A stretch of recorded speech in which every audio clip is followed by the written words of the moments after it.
আপনারা শুনছেন কথাবাণী। আজ আমরা শোনাব শওকত আলী রচিত ছোট গল্প দেখতে মানা ভূতের ছানা। মধ্যে আবার কে কে কে কে এই রকম কথাও বলে যাচ্ছে ঘড়িটা।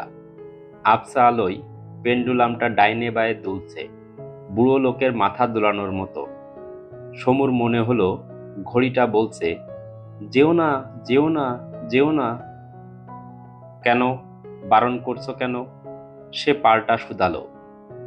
ঘড়িটা কিরকির কিরকির শব্দ করে বোধহয় অল্প হাসল, তারপর ঠং ঠং করে দুবার বাজল, যেন বলল, না না। মানে? মানে যেও না। ঘড়ির কাঁটা দুটো ট্রাফিক পুলিশের মতো দুহাত দুপাশে মেলে বাধা দিতে চাইল।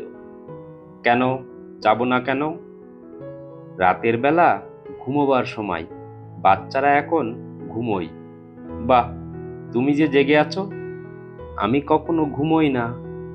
কখনো না? দিনেও না? না। বেশ ভালো তুমি, সমু বলল। আমিও ঘুমোবো না। ঘড়িটা সমুর কথায় গম্ভীর হয়ে উঠল, বলল, তুমি ঘুমোও, তুমি ঘুমোও। বাহ, কেন? বাইরে ভয়, বাইরে ভয়, বাইরে ভয়। ঘড়ির কথায় সমুর গায়ে কাঁটা দিয়ে উঠল, তবু বলল, কিসের ভয়? ভূতের। সমু ঘাবড়ে গেল, ভাবল পালাবে, পালিয়ে নিজের বিছানায় বালিশে গিয়ে মুখ গুজবে। কিন্তু ঘড়িটার ওই রকম ভারিক্কি চাল দেখে রাগও হতে লাগলো। শুধালো, তোমার ভয় করে না? না, আমার ভয় করে না। তাহলে আমারই বা কেন ভয় করবে? যাও, আমারও ভয় করে না। সমু বেপরোয়া হয়ে জবাব দিল। ঘড়িটা সমুর কথা শুনে আরো গম্ভীর হয়ে গেল। অঙ্ক স্যারের মুখের মতো চেহারা হলো। সে ততক্ষণ এক পা এক পা করে এগিয়ে এসেছে দরজার কাছে। ওইখান থেকে ঘড়ির দিকে তাকালো। তখনও পেন্ডুলামটা ডাইনে বায়ে দুলে দুলে বলছে, না না না। সমু ঘুরে দাঁড়ালো, শুনল ঘড়িটা বলছে, তাই রে নানা, ভূতের ছানা খেলছে এখন দেখতে মানা। ভূতের ছানা আবার কি? সমু না শুধিয়ে পারল না, বলল, ভূতের ছানা কোত্থেকে এলো? ভূতেদের ছানা থাকে বুঝি? বাহ, থাকবে না? নানা আছে, ছানা আছে, দানাও আছে। দানা কি জিনিস? ও একটা জিনিস, ও দিয়ে দানা বানানো হয়। কথাটা শেষ না হতেই ঘড়িটা কির কির কির কির করে হাসলো, তারপর শব্দ করলো, ঠং। ওটা কি হলো? আড়াইটা বাজলো। বাহ, শব্দ তো হলো মোটে একটা, আড়াইটা শব্দ করো। ঘড়িটা ভীষণ ঘাবড়ে গেল সমুর কথা শুনে, বলল, ওই একটা শব্দে আড়াইটা বাজানো যায়। বাহ, এ কেমন হিসেব? যখন 3:30 বাজবে তখন? তখনও ওই একটাই শব্দ হবে। 4:30টায়? তখনও ওই একটাই। এখন ঘুমোতে যাও। ঘড়িটা ধমকে উঠল, বলল, মা জেগে উঠলে মুশকিল হবে। সমু চুপ করল। সত্যিই, মা জেগে উঠলে রক্ষে থাকবে না, একেবারে বুকের মধ্যে জড়িয়ে ধরে শুইয়ে রাখবে। সে বলল, আস্তে করে কথা বলতে পারো না? না। না কেন? তাহলে ভূতেরা এসে ঘাড় মটকে দেবে। তাহলে ভূতেরা এসে ঘাড় মটকে দেবে। ও, তোমারও তাহলে ভয় আছে?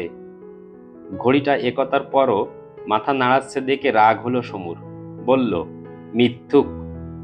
না না না না না না। ঘড়ি তখনও মাথা দুলিয়েই চলেছে, বলে চলেছে, ভূতের ছানা দেখতে মানা, তাইরে নানা, তাইরে নানা। ঘোড়ার ডিম। সমু রেগে বলল, ভূতের ছানা আবার কোত্থেকে আসবে? জানো না বুঝি? ঘড়িটা এবার শান্ত হয়ে বলল, বিনুদের বাগানে তাল গাছে ছিল, তখন নেমে এসেছে। সমু এবার জানালার দিকে এগিয়ে গেল, পর্দা সরিয়ে বাইরে তাকালো, আর দেখল লনে ফুটফুটে চাঁদের আলো।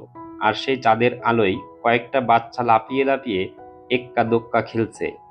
ঝাঁকড়া ঝাঁকড়া চুল, উদম গা, লিকলিকে হাত পা, আর কুচকুচে কালো।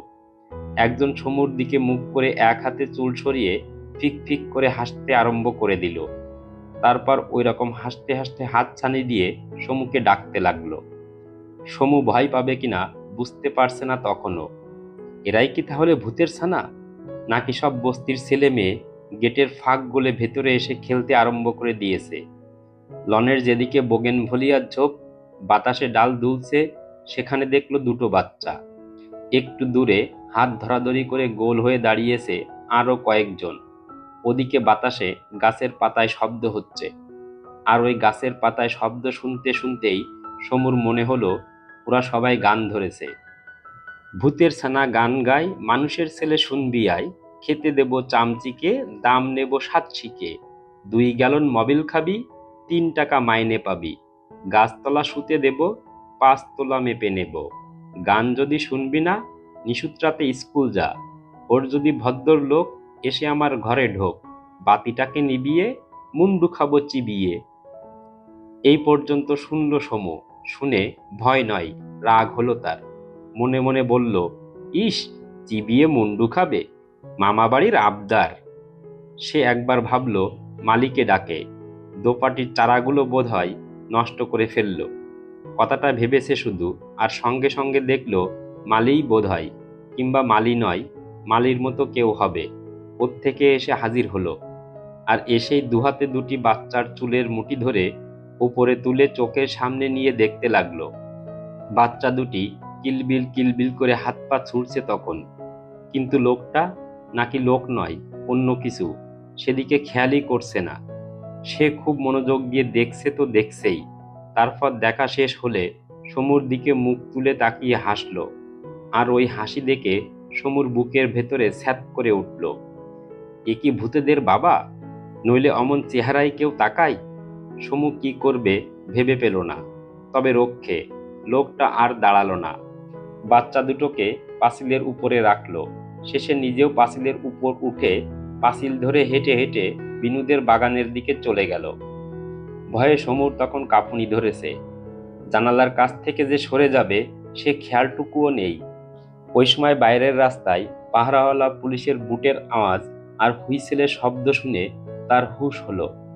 তখনই সে জানালার কাছ থেকে সরে এসে তাড়াতাড়ি বসবার ঘর পার হয়ে নিজের বিছানায় এসে বালিশে মুখ গুজল।